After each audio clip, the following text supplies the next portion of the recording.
បាទសូមលោកបន្ថែមទៀតបាទភាពស្និទ្ធស្នាលនោះលោកជំរាបជូនឲ្យបាទពិតជាមានមិត្តភាពមានការយល់ដឹងទទួលជាសិល្បៈជីវិតមានសន្តិភាពសុវត្ថិភាពឬក៏មានការប្រស្រ័យតាក់ទងល្អ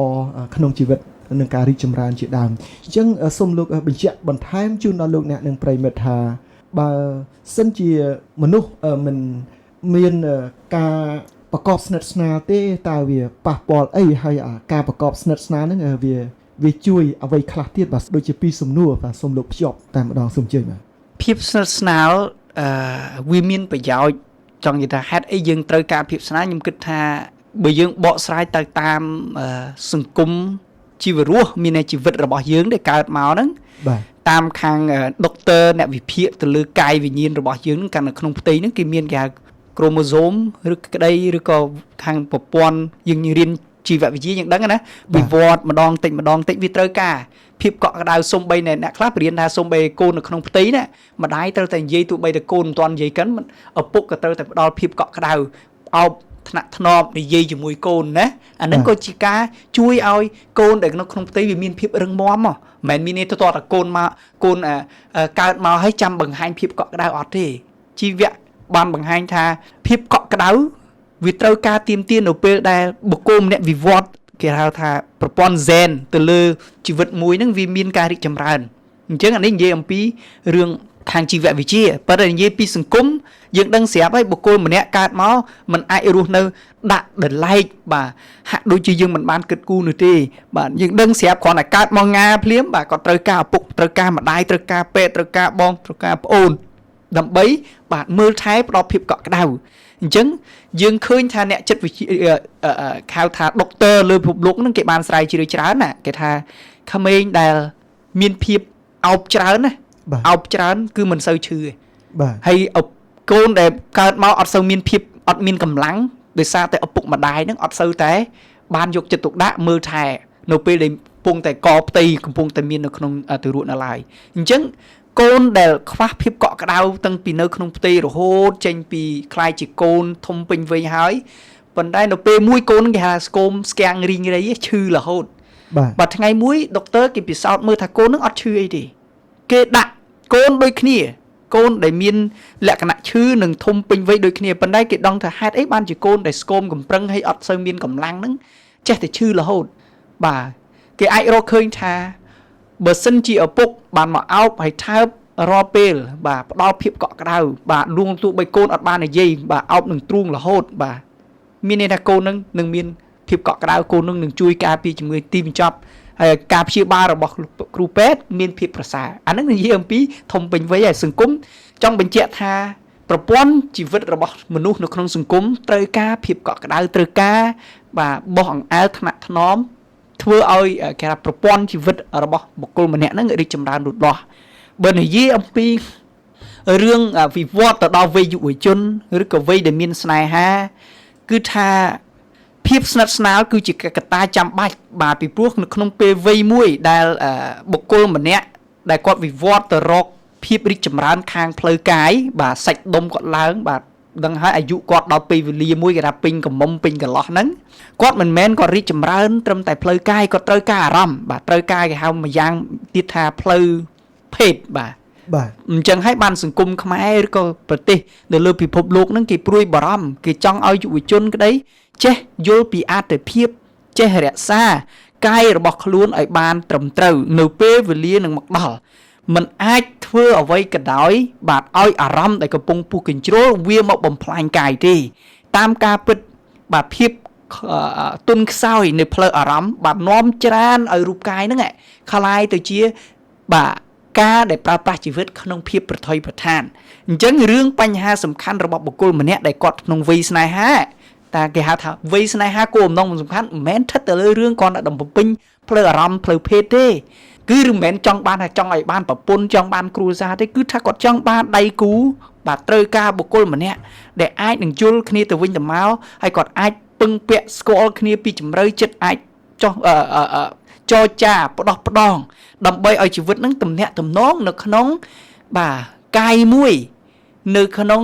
ប្រពៃណីវប្បធម៌គេហៅថាក្នុងទំនាក់ទំនងកាយឃើញទេភាពស្និទ្ធ អោបក្រសោបដែលយើងឃើញថាយើងមិនអាចសង្គមខ្មែរបដាមិនអាចចាប់ដៃមិនអាចទៅធ្វើអ្វីមុនពេលដែលរៀបការពាក្យទេអញ្ចឹងយើងរក្សាណាពីព្រោះការភាពស្និទ្ធស្នាលដោយរូបកាយវារុញច្រានឆ្ពោះទៅរកបាទផ្លូវអារម្មណ៍ប៉ុន្តែដើម្បីឲ្យការទំនាក់ទំនងនឹងទទួលស្គាល់ដោយប្រពៃណីក្នុងផ្លូវច្បាប់ត្រូវតែចូលក្នុងផ្លូវសង្គមមួយគឺពិធីអាពាហ៍ពិពាហ៍នឹងឯងអាពាហ៍ពិពាហ៍គឺជាការប្រកាសជាសាធារណៈនៅចំពោះមហាជនថាបុគ្គលម្នាក់ពិតជាព្រមបាទសម្ដែងឬបង្ហាញឬលះបង់ជីវិតអ្នកទាំងពីរនឹងឲ្យคล้ายទៅជារូបកាយតែមួយនៅក្នុងភាពស្និទ្ធស្នាលអញ្ចឹងហើយភាពស្និទ្ធស្នាលរបស់គេហ្នឹងគឺគេត្រូវតែយល់ថាមិនមែនគ្រាន់តែនិយាយអំពីរឿងកាយដែលអ្នកទាំងពីរបាទសម្រេចចិត្តរួមរស់ជាមួយគ្នាហើយដើម្បីឲ្យមានភាពចិត្តដិតជាមួយប៉ុន្តែវាជាលទ្ធភាពបាទបញ្ជាក់ម្ដងទៀតថាដំណើរជីវិតដែលមានភាពស្និទ្ធស្នាលនោះបាទវាជួយឲ្យជីវិតកាន់តែមានលទ្ធភាពក្នុងការបដិញ្ញាជីវិតរវាងគ្នានឹងគ្នាឲ្យកាន់តែមានភាពចិត្តដិតមានលក្ខណៈស្និទ្ធស្នាលមានលក្ខណៈដែលអាចជាប់លាប់នៅក្នុងទំនាក់ទំនងនឹងយូរអង្វែងទំនាក់ទំនងរបស់គាត់ដែលមានភាពជាប់លាប់នឹងឯងទាមទារឲ្យជីវិតរបស់គេមានសុឆន្ទៈនឹងការលះបង់ហើយឲ្យមានការសម្ដែងនៅជីវិតមួយដែលអាចជួយគ្នានឹងបំពេញគ្នាទៅវិញទៅមកភាពស្និទ្ធស្នាលវាជួយឲ្យទំនាក់ទំនងនឹងបានបំពេញបាទនឹងនៅពេលដែលយើងចាប់ផ្ដើមស្និទ្ធស្នាលយើងចាប់ផ្ដើមស្គាល់ហើយអញ្ចឹងបានតែឃើញថាពីដើមបាទគេថាឥឡូវនេះក៏យើងភ្ជាប់ពាក្យដែរភ្ជាប់ពាក្យហ្នឹងគឺថាសង្គមលោកជំរុញឲ្យលោកទាំងពីរនាក់ឬក៏បរិសឬស្រីហ្នឹងនារីហ្នឹងលោកពិចារណារៀនស្គាល់គ្នាដើម្បីឲ្យកាន់តែមានភាពចិត្តដិតប៉ុន្តែរឿងដែលសំខាន់ដែលយើងត្រូវតែប្រយ័ត្ននៅពេលដែលយើងឲ្យឱកាសអ្នកទាំងពីរភ្ជាប់ពាក្យដោយមិនបានរៀនពីភាពឬតម្លៃនៅក្នុងភាពស្និទ្ធស្នាលទេវាធ្វើឲ្យអាពាហ៍ពិពាហ៍របស់គេនឹងអាចនឹងបាត់បង់គ្មានតម្លៃពីព្រោះគេអត់យល់អំពីថាអ្វីទៅជាលទ្ធភាពដើម្បីរក្សាមិត្តភាពឆ្លងកាត់នៅការទទួលខុសត្រូវជាដៃគូដើម្បីឲ្យមានជីវិតអាពាហ៍ពិពាហ៍ស្របទៅក្នុងសេចក្តីថ្លៃថ្នូរក្នុងជីវិតមួយដែលស្គាល់បានពីភាពជម្រៅនៅក្នុងគុណតម្លៃក្នុងជីវិតរបស់អ្នកទាំងពីរទៅវិញទៅមកអញ្ចឹងខ្ញុំអាចនិយាយថាការដែលយើងត្រូវការភាពស្និទ្ធស្នាលវាជាកត្តាចាំបាច់នៅក្នុងសង្គមតឹងតែយើងនៅក្មេងឬទូរក់នៅឡើយកើតមករហូតដល់មានសង្សាររហូតដល់យើងមានគ្រួសារដល់ពេលយើងមានប្តីមានប្រពន្ធមានកូនឬមានមិត្តភ័ក្តិក្នុងសង្គមយើងមិនអាចរស់នៅដោយឯកោបានទេយើងត្រូវការមានភាពស្និទ្ធស្នាលបាទភាពស្និទ្ធស្នាលយើងបង្កើតនៅភាពគេថាជាកម្លាំងដ៏សំខាន់សម្រាប់ជួយឲ្យយើងឈានទៅរកគោលបំណងនៃជីវិតហើយយើងឈ្មោះអាចមានកម្លាំងពុះទម្លុះនៅឧបសគ្គហើយយើងជួយឲ្យយើងដឹងខ្លួនថាយើងជានរណាជួនកាលយើងដើរទៅឯងយើងក្នុងជ្រោះនៃសេចក្តីមរណៈបាននិយាយថាយើងប្រព្រឹត្តអ្វីដែលងាយនឹងគ្រោះថ្នាក់នៅពេលដែលយើងមិត្តភ័ក្តិមានដៃគូមិនថាប្រពន្ធមិនថាស្វាមីឬក៏មិនថាបងមិនថាបងប្អូនឬអ្នកណាក៏ដោយដែលមានឥទ្ធិពលនៅក្នុងជីវិតលោកពិតជាមានចិត្តចង់ជួយហើយឲ្យបុគ្គលនោះคล้ายទៅជាអ្នកដែលមានចិត្តចង់ជួយដាស់តឿនការរំលឹកនឹងធ្វើឲ្យជីវិតគេចផុតអំពីគេហៅភាពគ្រោះថ្នាក់ច្រើនបានច្រើនណាស់អញ្ចឹងខ្ញុំគិតថាហេតុដែលត្រូវការភាពស្និទ្ធស្នាលវាមានប្រយោជន៍អញ្ចឹងហើយរឿងដែលយើងមិនត្រូវការហ្នឹងវាធ្វើឲ្យយើងមានជីវិតឯកោប៉ុន្តែមិនមែនមានន័យថាអ្នកដែលនៅម្នាក់ឯងហ្នឹងអត់មានតម្លៃនោះទេព្រោះព្រះគម្ពីរហ្នឹងបើនៅក្នុងសង្គមខ្ញុំអត់ដឹងថាសង្គមទូទៅយ៉ាងណាទេគ្រាន់ថាយើងត្រូវតែប្រើកាយឲ្យអត្ថិភាពឧទាហរណ៍ថាលោកសម្រេចចិត្តអត់រៀបការរស់នៅម្នាក់ឯងដោយមិនមានមិត្តភ័ក្តិថាតើបាទចំណុចខ្លាំងដើម្បីរក្សាកាយរបស់ខ្លួនឲ្យបានល្អតើគាត់គួរតែប្រើជីវិតរបស់គាត់បែបម៉េចបើគាត់ឈ្នះទៅលើគេហៅផ្លូវភេទណាគាត់មិនមែនរស់នៅឯកោដើម្បីប្រើសេរីភាពដើម្បីបំពេញជីវិតរបស់គាត់តាមចំណង់ដែលគាត់ចង់បានអ្នកខ្លះគាត់រៀបការម្នាក់ទៅគាត់គិតថាគាត់មិនអាចនឹងស្កប់ចិត្តគាត់ទុកឲ្យខ្លួនឯកោដើម្បីម្នាក់ឯងគឺដើម្បីគាត់អាចប្រើពេលហ្នឹងសេរីភាពដែលគាត់មានទៅធ្វើតាមទង្វើដែលគាត់នឹកឃើញអានឹងជារឿងគ្រោះថ្នាក់ហើយប៉ុន្តែកាពីក៏បានហាមយ៉ាងច្រើនជាពិសេសនៅក្នុងលោកុបាតចំពុក18ថាបើយើងបាទរស់នៅម្នាក់ឯងមិនល្អទេប៉ុន្តែកាពីបើយើងមានអំណោយទានបាទនៅម្នាក់ឯងក៏វាជាល្អដែរប៉ុន្តែឲ្យយើងដឹងថាតើម្នាក់ឯងហ្នឹងវាមានតម្លៃបែបម៉េចជួយប្រយោជន៍សង្គមមិនមែនប្រើជីវិតម្នាក់ឯងហ្នឹងគឺជាការដែលធ្វើឲ្យសង្គមបាទលក្ខណៈអាប់អួរដោយព្រោះតែយើងប្រើសេរីភាពរបស់យើងជ្រុលពេកនោះទេបាទសូមអរគុណបាទអរគុណណាស់បាទសូមអនុញ្ញាតសម្រាប់មកផ្លែតសិនបាទហើយយើងនឹងវិលមកជួបគ្នាបន្ទាប់ពីស្ដាប់នៅបទចម្រៀងមួយបទបាទដែលមានចំណងជើងថាសប្បាយដល់ពូពេញបាទសូមរីករាយដោយមេត្រី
បានឆាប់ក្នុងគ្រាព្រះគុណអ្នកនឹងបានរង្វាន់ជីវិតអង្គប្រែចិត្តទទួលត្រង់ចុងមិនខំអ្នកអើយត្រង់យាងមកវិញនឹងយកយើងចេញចូលក្នុងឋានបៃតាត្រង់យាងមកវិញនឹងយកយើងចេញចូលក្នុងឋានបៃតាឋានត្រង់រងរឿងអង្គចាពេញដោយក្តីស្នេហានឹងយើងរាល់គ្នាព្រះបៃតាបុត្រានឹងព្រះវិញ្ញាណថ្វាយបង្គំទាំង3អង្គក្នុងនគរព្រះ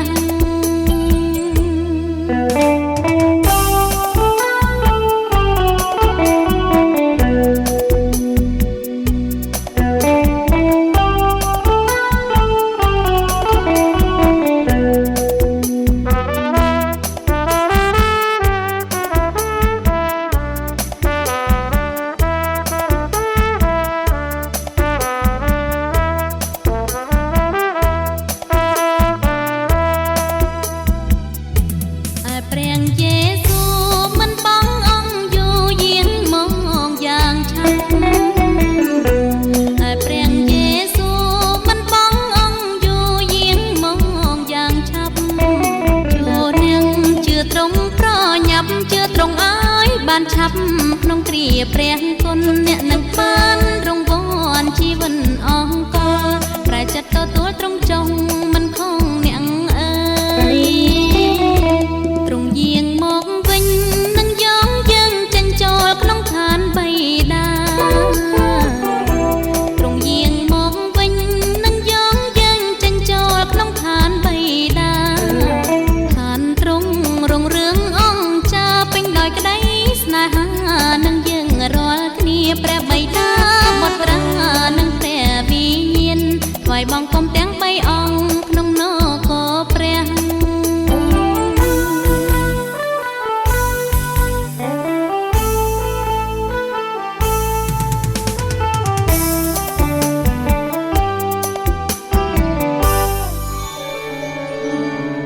រឿងរ៉ាវអតីតកាល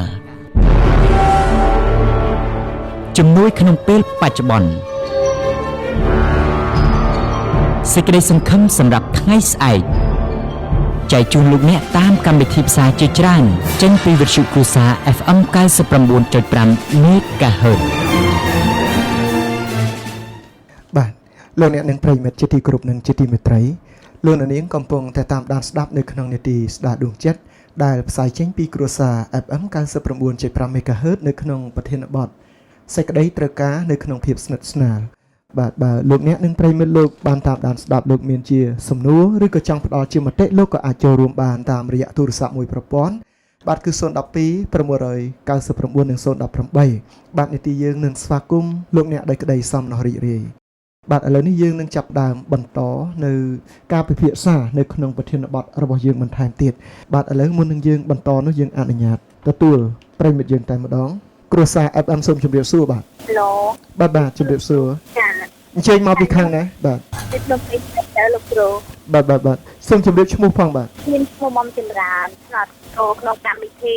ផ្កាយសមុទ្របាទមុំចម្រើនធ្លាប់ចូលកម្មវិធីផ្កាយសមុទ្របាទអរគុណណាស់ហើយបងចម្រើនមានជាមតិឬក៏មានជាសំណួរបាទសូមជើញបាទខ្ញុំមានមតិខ្លះហើយក៏មានសំណួរខ្លះសម្រាប់សួរលោកគ្រូដែរពីបញ្ហាដូចថាភាពអីស្និទ្ធស្នាលបាទលោកគ្រូបាទសេចក្តីត្រូវការភាពស្និទ្ធស្នាលបាទចាណាខ្ញុំរយៈនេះខ្ញុំកាត់បងការស្និទ្ធស្នាលរវាងឪពុកម្ដាយហ្នឹងហើយបងប្អូនអីចឹងណាលោកគ្រូបាទហើយដូចថាជាកណ្ដាលកណ្ដាលនៅក្នុងខ្លួនតែម្នាក់ឯងរស់នៅក្រោមមេឃលើដីនឹងគេដែរតែដូចមានម៉ែឪបងប្អូនដែរដូចអត់មានចឹងណាលោកគ្រូបាទតែបានថាខ្ញុំកាត់បងភាពកក់ក្ដៅក្នុងគ្រួសារនៅក្នុងចិត្តអីចឹងណាលោកគ្រូបាទចឹងឥឡូវខ្ញុំសូមជួយសម្រួលទៅលោកគ្រូថាទោះបើយើងកាត់បងភាពកក់ក្ដៅពីពុកម្ដាយពីបងប្អូនមិនឲ្យកម្លាំងចិត្តយើងអីចឹងថាព្រះជាម្ចាស់គាត់ជួយយើងឬក៏អត់គ្រូបាទអរគុណមានតែប៉ុណ្្នឹងទេហើយបាទសូមជឿបាទរយៈនេះខ្ញុំបាត់បង់ភាពកក់ក្ដៅរវាងគ្រូសាយអរគុណអរគុណណាស់បាទសូមតាមដានស្ដាប់ណាការបំភ្លឺរបស់វាគ្មានកិត្តិយសរបស់យើងបាទសូមព្រះប្រទានពរបងបាទចាអរគុណ បាទអរគុណជួបគ្នានៅពេលក្រោយបាទបងចម្រើនគាត់សួរបាទគាត់ពិតជាមិនមានភាពស្និទ្ធស្នាលបាទដូចជាឯកោពីក្រុមគ្រួសារពីឪពុកម្ដាយអីចឹងគាត់សួរលោកដឹងពីសំណួរនឹងហើយបាទអញ្ចឹងសូមអញ្ជើញតាម អរគុណដែលបងស្រីបានប្រាប់ពីមូលហេតុប៉ុន្តែខ្ញុំអត់ដឹងថាឬកៅបញ្ហាអ្វីទេដែលធ្វើឲ្យបងស្រីរស់នៅហាក់ដូចកណ្ដោចកណ្ដែងហើយមានអារម្មណ៍ហាក់ដូចជាបាត់ភាពកក់ក្ដៅប៉ុន្តែយ៉ាងណាក៏ដោយលើកទឹកចិត្តឲ្យសំណួរសួរមិញថាតើនៅពេលដែលគាត់ខ្វះភាពកក់ក្ដៅឬក៏កណ្ដោចកណ្ដែងម្នាក់ឯងចឹងតើព្រះអាចនឹងដាក់ទោសគាត់ទេវាអត់រឿងតាក់ទិននឹងរឿងព្រះទេពីព្រោះជំនឿយើងជឿព្រះបាទយើងទទួលបានសេចក្តីសង្គ្រោះរឿងដែលសំខាន់នោះយើងបានផុតចាក់ទុកនៃវិនិច្ឆ័យប្រត់ប្រាស់នៃអំពើបាបនៅពេលដែលយើងបញ្ចប់ជីវិតនៅលើផែនដីក៏ប៉ុន្តែដើម្បីឲ្យជីវិតយើងទទួលបាននូវភាពកក់ក្ដៅការជឿព្រះវាស្ថិតទៅលើតើយើងដំណើរជីវិតឲ្យคล้ายទៅជាម្នាក់បាទមានជីវិតស្រស់បំព្រងបែបម៉េចព្រោះព្រះបានបង្កើតយើងមកទាំងអាដាមអេវ៉ាឲ្យមានគូអញ្ចឹងណាអញ្ចឹងយើងឲ្យមានគូហើយបង្កើតមកឲ្យយើងមានក្រុមមានសហគមន៍មានមិត្តមានភ័ក្តិដើម្បីចូលរួមចំណែកអញ្ចឹងដើម្បីកុំឲ្យជីវិតយើងប្រឈមមុខនឹងគ្រោះថ្នាក់ពីព្រោះភាពឯកោនេះវាគ្រោះថ្នាក់ណាគ្រោះថ្នាក់យ៉ាងម៉េចបាទវាមានបញ្ហាច្រើនមែនទែនធ្វើឲ្យយើងคล้ายជាមនុស្សដែលកណ្ដោចកណ្ដែងហើយភាពឯកោអាចคล้ายទៅធ្វើឲ្យយើងបាត់បង់នៅលក្ខណៈពិសេសរបស់បុគ្គលមួយពីព្រោះបុគ្គលម្នាក់អាចរីកចម្រើនបានមិនមែនស្ថិតនៅលើបុគ្គលម្នាក់អង្គុយសញ្ជឹងគិតបាទសញ្ជប់សញ្ជឹងទាំងយប់ទាំងថ្ងៃអត់ដឹងចំណុចល្អរបស់ខ្លួនទេបុគ្គលម្នាក់អាចនឹងរីកចម្រើនមកព្រឹបដោយសារតែមានម្នាក់អាចមកជួយដាស់តឿនការរំលឹកចឹងហើយបានជានៅពេលដែលយើងដកខ្លួនឯកោវាមិនមែនមានន័យថាឲ្យជីវិតយើងដាច់រហូតនោះទេអាចពេលវេលាខ្លះយើងដកខ្លួនដើម្បីពិចារណាជីវិតអាហ្នឹងវារឿងល្អតែបើយើងដកជីវិតឯកោរហូតដល់យើងមិនឲ្យជីវិតយើងសោះបំប្រងយើងប្រឈមមុខបានតាមអ្នកចិត្តវិទ្យាដូចជាអ្នកប្រាជ្ញឈ្មោះ Erikson បាទគាត់បាននិយាយថាជីវិតដែលធ្វើឲ្យបុគ្គលរស់នៅឯកោគាត់កំពុងតែមានពាក់ព័ន្ធជាមួយនឹងបញ្ហាខាងប្រព័ន្ធចិត្តវិទ្យាឬក៏ប្រព័ន្ធផ្លូវអារម្មណ៍ធ្វើឲ្យជីវិតគាត់នឹងរស់នៅឯកោយ៉ាងម៉េចបាទអញ្ចឹងជួនកាលនោះគាត់គិតថាគាត់មិនមែនជាមនុស្សសំខាន់ជួនកាលគាត់អត់យល់ឃើញថាគាត់នឹងមិនអាចធ្វើអ្វីបានសម្រាប់សង្គមគឺមិនអាចធ្វើអ្វីបានអ្នកដែលនៅក្បែរខ្លួនគាត់ចាំរងចាំតែគេធ្វើអ្វីដែលល្អឲ្យគាត់ហើយគាត់មិនបានយល់អំពីអ្វីទៅជាការស្រូប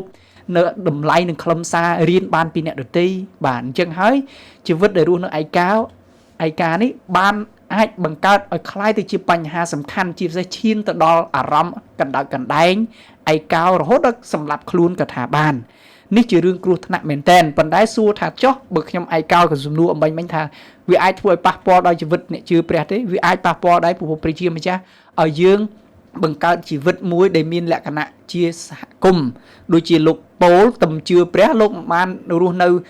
ឯកោទេលោកស្វែងរកក្រុមបើយើងមើលកាពីកិច្ចការចំពុក1ពុក2ពុក3ពុក4ទៅលោកទៅរកក្រុមកោសិកាក្រុមដែលមានគេប្រជុំដើម្បីចូលរួមចំណែកចែករំលែកនៅបទពិសោធន៍ជីវិតហើយមិនត្រឹមប៉ុណ្ណឹងលោកទៅជួបជាមួយអានានីសដើម្បីជួយមើលថែដើម្បីដាស់តឿនការរំលឹកឲ្យជីវិតគាត់អាចមានជីវ័លកើតមិត្តភ័ក្តិហើយគាត់មានបានអាបាសចាំជួយថែគាត់បាទមើលនៅក្នុងព្រះគម្ពីរល្អណាស់ហើយខ្ញុំក៏លើកទឹកចិត្តឲ្យបងស្រីវិញតែថាសូមកុំឲ្យជីវិតឯកោនេះវាអាចនឹងជួយឲ្យយើងមិនអាចមើលឃើញនៅតម្លៃជីវិតហើយក៏មិនអាចមានឱកាសចែករំលែកអ្វីដែលខ្លួនមានទៅដល់អ្នកដទៃដែរបាទសូមអរគុណហើយគ្រោះថ្នាក់បំផុតនោះគឺអាចធ្វើឲ្យយើងនឹងបាទបំផ្លាញជីវិតខ្លួនឯងតាមរយៈប្រការណាមួយក៏ថាបានបាទសូមឲ្យយើងសុំឲ្យព្រះបានបើកសម្ដែងយើងមានឱកាសប្រើជីវិតឲ្យមានប្រយោជន៍ដល់អ្នកដទៃដែរបាទសូមអរគុណបាទអរគុណណាស់ចំពោះការបំភ្លឺរបស់លោកហើយអរគុណដល់បងដែលបានចូលរួមចែករំលែកក៏ដូចជាសួរសំណួរដែរបាទអញ្ចឹងឥឡូវនេះយើងនឹងបន្តទៀតបាទសូមលោកជម្រាបជូនបន្ថែមទៀតថាតើភាពស្និទ្ធស្នាលវាអាចคล้ายទៅជាចំណងខាងផ្លូវភេទបានដែរឬទេបាទបើសិនជាបុគ្គលម្នាក់គាត់យល់អំពីការវិវត្តនៅរូបកាយរបស់គាត់ពីក្មេងពីយុវជំទង់ក្តីរហូតដល់បាទគេថាវ័យដែលអាចឈានចូលរៀបការណាបាទអាហ្នឹងយើងត្រូវដឹងថាតើចំណុចខ្លាំងនៃរូបកាយរបស់គាត់ហ្នឹងយ៉ាងម៉េចយើងចែកឲ្យដាច់ភាពស្និទ្ធស្នាលពីភាពស្និទ្ធស្នាលមិនមែនកើតឡើងធ្វើឲ្យយើងជំរុញរូបកាយយើងចំណងតែរឿងភេទនឹងអត់ទេភាពស្និទ្ធស្នាលវាជួយឲ្យកម្លាំងកាយរបស់គាត់នឹងកម្លាំងចិត្តរបស់គាត់ជោគជ័យក្នុងជីវិតដើម្បីមិនថាជីវិតសិក្សាជីវិតគ្រួសារជីវិតការគិតរឿងអំពី គោលដៅនៅក្នុងជីវិតណាមួយនោះគាត់អាចប្រកបដោយជោគជ័យបានអញ្ចឹងភាពស្និទ្ធស្នាលមិនមែនជាចំណងដែលរុញច្រានឲ្យបុគ្គលមនុស្សម្នាក់បំពេញតែគ្រឿងអារម្មណ៍ផ្លូវភេទតែប៉ុណ្្នឹងទេអត់ទេភាពស្និទ្ធស្នាលនេះវាអាចនឹងធ្វើឲ្យយុវជនបាទដួលរលំហើយខ្ញុំទៅប្រទេសឈៀងម៉ៃមួយបាទពលជនជាតិភេទតិចលោកមិនដឹងធ្វើអីរៀនបានតិចគាត់រៀបការត្រឹមអាយុ10ម៉ាន13 12អញ្ចឹងណាបាទអញ្ចឹងគាត់រៀបការហើយគាត់បាក់កម្លាំងនិយាយមែនទែនគាត់បាក់តាមវ័យដែលអាចរៀបការបាន18រហូតដល់ពេញវ័យឬ20ជាងហ្នឹង22អីហ្នឹង25អ្នកខ្លះគាត់ថាអីដើម្បីឲ្យចំណេះចេះដឹងបានជ្រៅជ្រះបន្តិចមានសមត្ថភាពការត្រៀមលក្ខណៈល្អបន្តិចអាយុរហូតអ្នកខ្លះត្រៀមការរហូត25នារីហើយបរិសខ្លះ35ឬ32ឬក៏30អញ្ចឹងអ្នកដែលរៀបការយូរគាត់រងចាំពេលវេលាយូរនេះគាត់មានគេភាពគ្រោះថ្នាក់តិចប៉ុន្តែអ្នកខ្លះលោករៀបការមិនដឹងគាត់ធ្វើគាត់រៀនបានតិចគាត់រៀបការអាយុ12 13គាត់បាក់កម្លាំងដល់ពេលបាក់កម្លាំងធ្វើឲ្យជីវិតរបស់គាត់ប្រឈមមុខរឿងច្រើនមែនតើហើយខ្ញុំនិយាយនេះក៏ចង់ឲ្យនិយាយថាជួនកាលយើងអត់បានមើលពីគោលដៅជីវិតយើងមិនដឹងធ្វើអីយើងអត់ប្រើកាយរបស់យើងឲ្យមានប្រយោជន៍យើងមិនដឹងប្រើកាយយ៉ាងម៉េចអ្នកខ្លះអត់មានហាត់ពុតលុតដំកាយចិត្តឲ្យពេញទៅដោយចំណេះវិជ្ជាពេញដោយសមត្ថភាពទេគាត់គិតតែពីដើរលេងណាគាត់គិតតែពីសបាយអញ្ចឹងហើយគាត់ហាក់ដូចជាកាយរបស់គាត់អត់ដែរសំណុកទេហើយអត់ដែរសំណុកអញ្ចឹងហើយធ្វើឲ្យកាយរបស់គាត់នេះបាទធ្វើឲ្យកាយគាត់ឆ្ពោះទៅរកអារម្មណ៍ផ្លូវភេទអញ្ចឹងហើយបានជាខាងសុខភាពខាងសង្គមគេជំរុញច្រានឲ្យពលរដ្ឋទាំងឡាយបាទហាត់ប្រាណហ្នឹងវាកាត់បន្ថយបាទបន្ថយនៅចំណងណាដែលនាំឲ្យការបំផ្លាញកាលណាយើងចំណងយើងច្រើនធ្វើឲ្យកាយរបស់យើងហ្នឹងវាទ្រុឌទ្រោមដែរបាទអញ្ចឹងកាលណាយើងកាត់បន្ថយធ្វើឲ្យកាយយើងមានសុខភាពល្អអានេះជារឿងមួយដែលយើងនិយាយថាភាពស្និទ្ធស្នាលហ្នឹងវាមិនមែនគ្រាន់តែគិតរឿងហ្នឹងឯងស្និទ្ធស្នាលវាសំដៅទៅលើកត្តាប្រហែល 5-6 យ៉ាងនោះ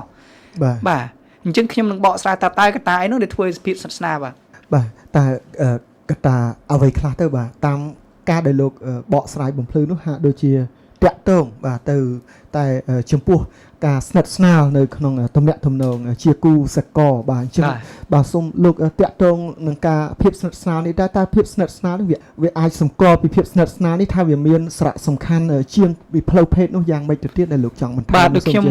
បញ្យល់អញ្ចឹងបាទភាពស្និទ្ធស្នាលវាមិនមែនស្ថិតទៅលើរឿងផ្លូវអារម្មណ៍ទេទី1យើងនិយាយរូបកាយដែរបាទរូបកាយនេះមានន័យថាយើងដូចខ្ញុំបានបញ្យល់ខាងដើមស្និទ្ធស្នាលសូម្បីតែកូននៅក្នុងផ្ទៃក៏ត្រូវការភាពស្និទ្ធស្នាលដែរបងអាលថ្នាក់ថ្នមដែលនិយាយលួងលោមទាំងថ្ងៃហ្នឹងកូនមានកម្លាំងកើតមកថាកូនហ្នឹងគឺថាមានភាពកក់ក្ដៅពីឪពុកម្ដាយទោះបីកូនមិនបាននិយាយភាសាហើយកូនតន់ស្ដាប់គិតថាមិនមែនយើងនិយាយកូនយល់អត់ទេកូនដឹងទាំងអស់ព្រោះភាសាសន្ទនាព្រះបង្កើតមកនៅក្នុងសង្គមមួយអាចសន្ទនាបានអញ្ចឹងការស្ទាបអង្អែលការប៉ះពាល់ថ្នាក់ថ្នមហ្នឹងការប្រើសម្លេងឬក៏តាមលក្ខរូបកាយប្រើកែវភ្នែកឬក៏យើងប្រើសម្លេងសូរស័ព្ទក៏នោះគឺជាភាពស្និទ្ធស្នាលមួយដែរឧទាហរណ៍មានមិត្តភ័ក្តិគាត់កំពុងតែទុក្ខលំបាកកាលណាយើងអង្គុយស្ដាប់មិនបាននិយាយសោះគាត់អង្គុយក្បែរគាត់ស្ដាប់អ្វីដែលគាត់និយាយក៏ជាភាពស្និទ្ធស្នាលណាអានេះគេហៅភាពស្និទ្ធស្នាលមួយគឺរូបកាយមួយទៀតនិយាយអារម្មណ៍គឺថាមិនមែនតើតែយើងតើតែមានអារម្មណ៍គិតថាភាពស្និទ្ធស្នាលអារម្មណ៍មានឲ្យយើងបង្កើតឲ្យបរិយាកាសសប្បាយទៅវិញទៅមកឧទាហរណ៍មានក្រុមមួយគាត់កំពុងតែលេងសើចសប្បាយអញ្ចឹងកាលណាយើងចូលរួមសើចសប្បាយអានោះគឺជាភាពស្និទ្ធស្នាលយើងកំពុងបង្ហាញថាយើងចូលរួមចំណែកយើងឈរនៅក្បែរក្រុមយើងនៅជាមួយក្រុមយើងដាក់កាយរបស់យើងជាបំណែកមួយនៃបរិយាកាសយើងបង្កើតជាសន្ទុះសំណើចមកសូម្បីជាអារម្មណ៍ដែលខុសពីធម្មតាធ្វើឲ្យយើងយល់ថាតើយើងជាណាអ្នកខ្លះគិតថាជីវិតមិនចង់នៅមនុស្សនៅជាមួយក្រុមដែលឡូឡាចង់ចូលស្ងាត់មនុស្សឯកោអញ្ចឹងហាក់ដូចជាក៏អត់ចេះរៀននៅបរិយាកាសថ្មីប៉ុន្តែភាពស្និទ្ធស្នាលវាលើទៅលើអារម្មណ៍តាមសេចក្តីថាគាត់បង្កើតនៅគេថាអារម្មណ៍ចែករំលែករវាងគ្នានឹងគ្នាណាដូចខ្ញុំនិយាយអញ្ចឹងដូចថាយើងមានឥឡូវនេះសម័យនេះដូចជាគេមានកាហ្វេបាទនិយាយភាសាដោយបង្ហាញពីអារម្មណ៍ជួនកាលគេមិនមែនគាត់តែផឹកកាហ្វេគេនិយាយពីជីវិតដែលគេអាចបង្ហាញគ្នាទៅវិញទៅមកបាទប្រទេសដូចជាពិសេសប្រទេសកំពុងអភិវឌ្ឍនៅសិង្ហបុរីជាដើមនៅប្រទេសថៃជាដើមដែលកាលណាជីវិតមនុស្សរីកចម្រើនដោយមានមិត្តភ័ក្តិអត់មានភាពស្និទ្ធស្នាលហាក់បីដូចជាគ្រោះថ្នាក់ច្រើន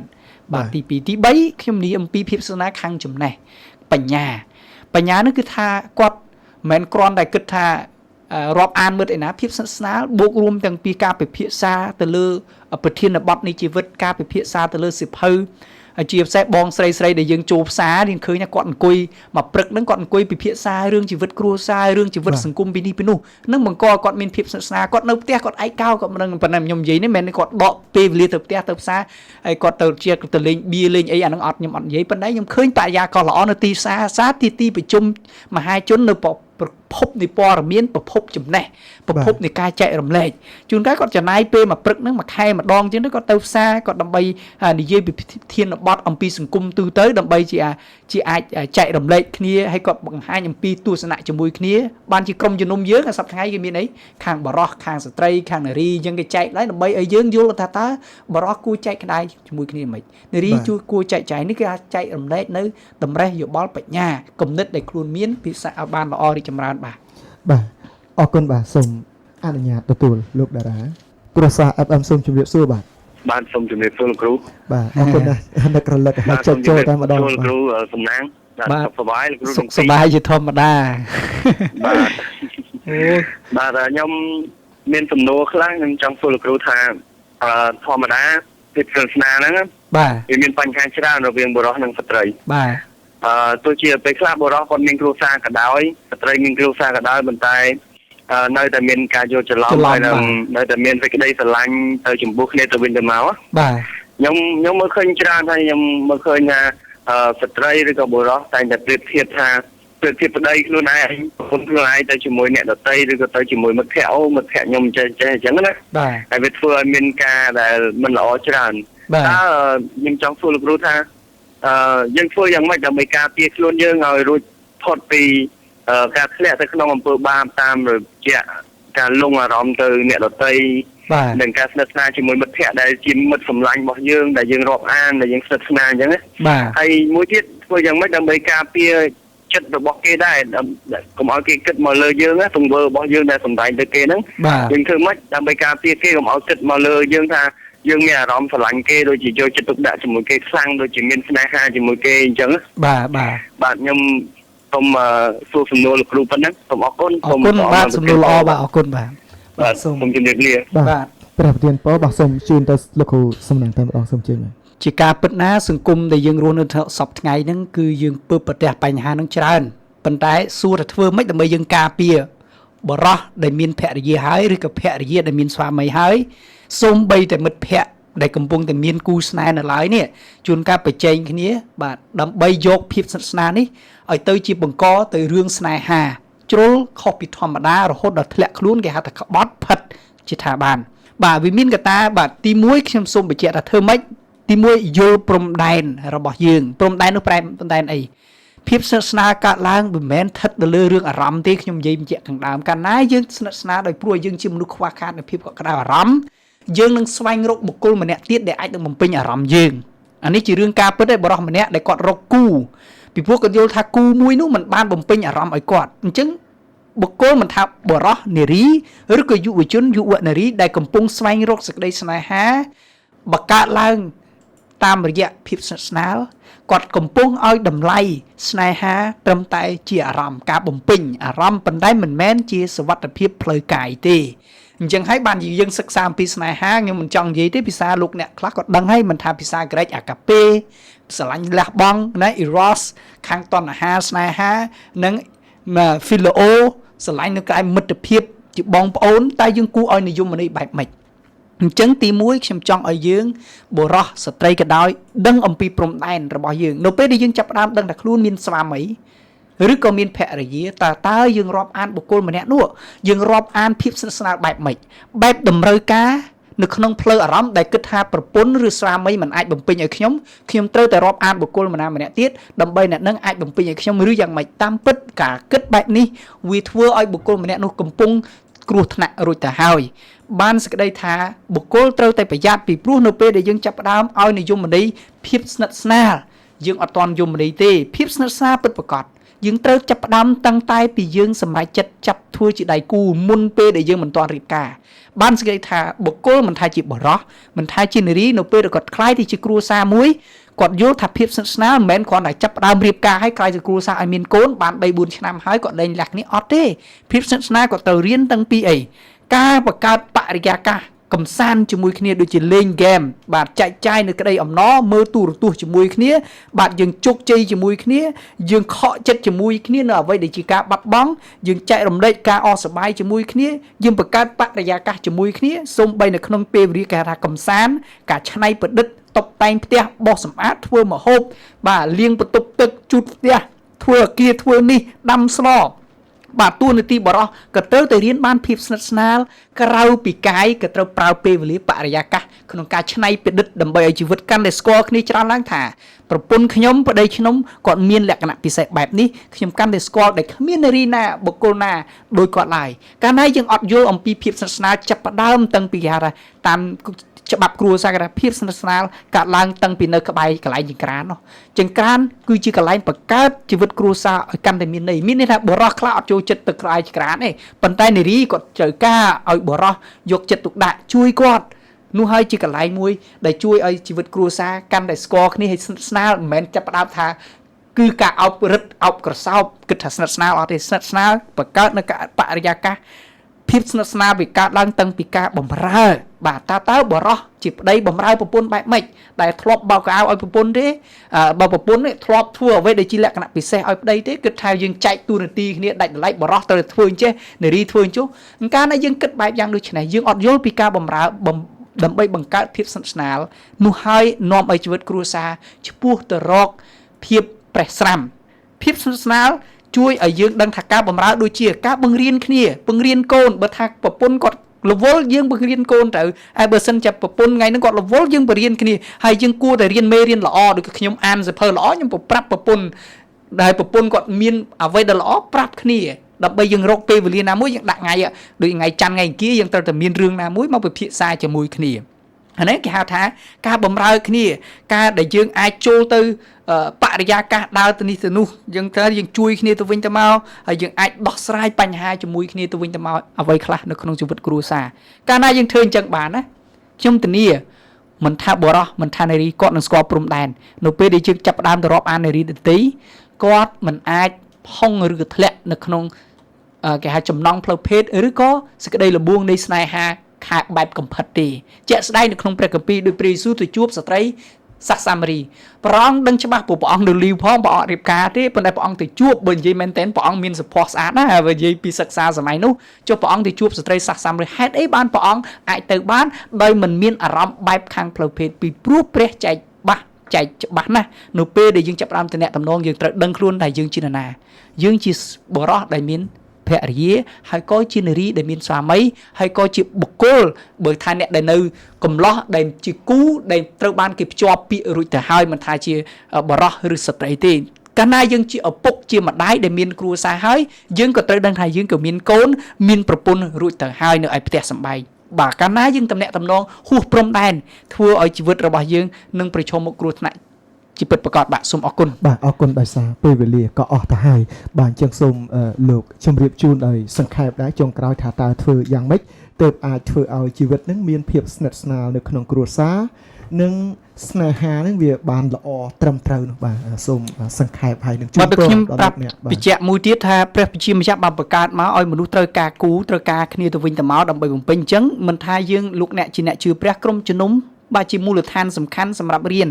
រាល់ថ្ងៃទៅយើងទៅក្រុមជំនុំយើងត្រូវការបើអត់មានក្រុមជំនុំយើងក៏មានកោសិកាដូចជានៅក្រុមក្រៅសិកាខ្លះលោកបានបកតាមផ្ទះយើងរៀនគ្នាចែកចាយពីសំណូមពរអធិដ្ឋានឲ្យគ្នាហើយកន្លែងខ្លះក៏មានការអធិដ្ឋានថ្ងៃពុធយើងអាចប្រាប់គ្នាទៅវិញទៅមកជាការចែករំលែកចំណេះបទពិសោធន៍ហើយបើយើងមើលអ្នកខ្លះទៀតលោកអត់មានគុំជំនុំលោកអត់ដែរជាអ្នកជឿព្រះតើធ្វើយ៉ាងម៉េចដើម្បីលោកអាចមានភាពស្និទ្ធស្នាលបានហើយជួយឲ្យជីវិតបានប្រសើរបានគឺលោកអាចយ៉ាងហើយដូចខ្ញុំនិយាយទៅផ្សារ កាលណាមិនមែនគាត់ទៅទិញម្ហូបយើងត្រូវសង្កេតព័ត៌មានយើងត្រូវស្គាល់ពីជីវិតយើងជួនកាលយើងមើលមិត្តភ័ក្តិអ្នកក្បែរផ្ទះយើងលោកជាមនុស្សដែលមានលក្ខណៈសម្បត្តិល្អគួររាប់អានយើងរាប់អានយើងគួរតែចែករំលែកនៅអ្វីដែលយើងអាចចែករំលែកអញ្ចឹងយើងត្រូវតែនិយាយពីទួនាទីជាអ្នកដែលធ្វើការទំនាក់ទំនងសិទ្ធិស្នាសង្គមបាទស្គាល់អំពីបណ្ដាញមនុស្សយើងពិភាក្សាអំពីគូរវាងគ្នានឹងគ្នាថាតើជីវិតខ្ញុំនេះខ្ញុំជាប្តីខ្ញុំមានកំហុសបែបម៉េច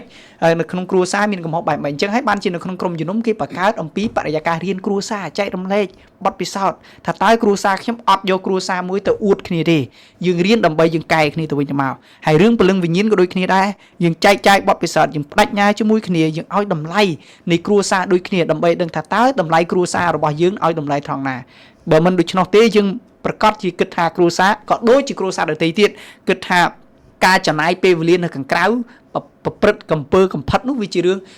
បាទភាពស្និទ្ធស្នាលដែលជាការបំភាន់នឹងគ្រោះថ្នាក់ដល់គ្រួសារដល់កូនដល់ចៅអញ្ចឹងចុងក្រោយសូមឲ្យដឹងថាប្រជាម្ចាស់បានបង្កើតជីវិតមកនៅក្នុងលោកុបត្តិចំពុក2បាទប្រាប់ថាព្រះបង្កើតដើម្បីឲ្យល្អបង្កើតផលអញ្ចឹងសូមឲ្យភាពស្និទ្ធស្នាលคล้ายទៅជាមរតកគេដំណើរคล้ายទៅជាសេចក្តីថ្លៃថ្នូរคล้ายជាសុវត្ថិភាពដល់សង្គមជាតិនិងក្រុមគ្រួសារនិងខ្លួនឯងបាទសូមព្រះប្រទានពរសូមអរគុណលោកអ្នកនឹងប្រិយមិត្តជាទីមេត្រីបាទនីតិស្ដារដួងចិត្តបាទក៏បានមកដល់ទីបញ្ចប់ដែរខ្ញុំបាទមកយឿនខ្ញុំបាទស៊ិនសំណាងបាទយើងទាំងអស់គ្នាសូមថ្លែងអំណរគុណយ៉ាងជ្រាលជ្រៅដល់លោកអ្នកនិងប្រិយមិត្តដែលបានចំណាយពេលវេលាតាមដានស្ដាប់នីតិយើងតាំងពីដំបូងរហូតមកដល់ចុងបញ្ចប់ក៏សូមអរគុណដល់លោកអ្នកនិងប្រិយមិត្តយើងដែលលោកបានទូរស័ព្ទមកចូលរួមផងដែរបាទជាចុងក្រោយសូមព្រះជាម្ចាស់គង់នៅជាមួយនិងប្រទានពរដល់លោកអ្នកជួបតែនឹងសេចក្តីសុខសេចក្តីអំណរនៅក្នុងព្រះជាម្ចាស់គ្រប់ពេលវេលាទាំងអស់សូមអរគុណ